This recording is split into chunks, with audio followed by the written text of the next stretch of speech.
Alright guys, I got a 2009 Nissan Altima here.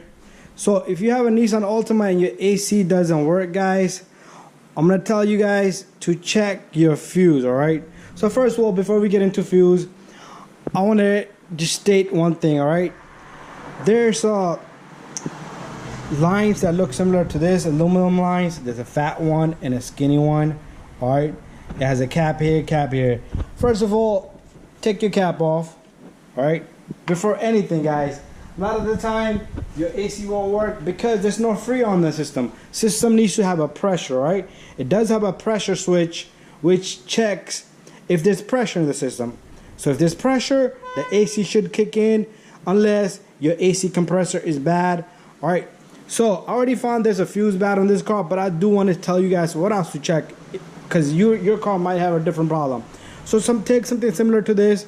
Just push on that little pin. Just watch your face. Doesn't get on your face. You see that white puff come out? That's freon, alright? So it has pressure. Good pressure. Sometimes you hear a small pressure. That's no good, alright? And then you can just let it all out. So it has pressure. That's the first thing you're going to do, alright? Check your fuse, guys. On this car, there's a fuse here.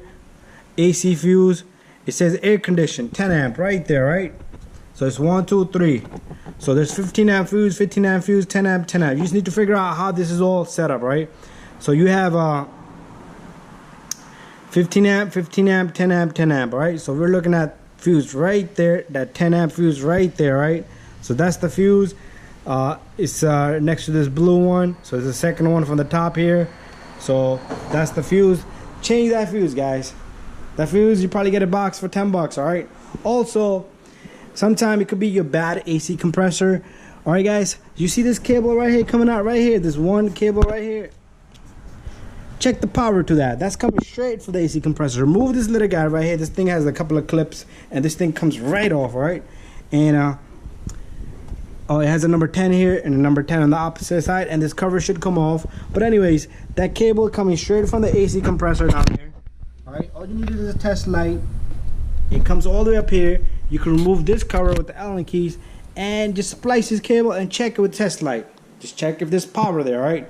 Sometimes your whole system works, but your compressor is bad. So if that wire has a positive power going to the AC compressor, as soon as you put the AC on, bam, you'll have a bad AC compressor, alright?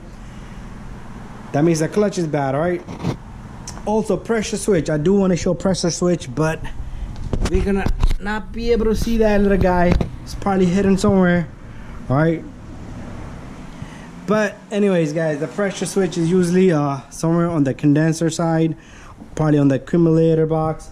But that'd be the last thing. If you could find the pressure switch, and if it has a 2-pin connector, you could jump the connector and see, because sometimes there's no pressure in the system. You could jump it just to give it some action. If your compressor kicks in, click, you have a bad AC compressor, I mean a bad AC switch, or you have no freon in the system, right?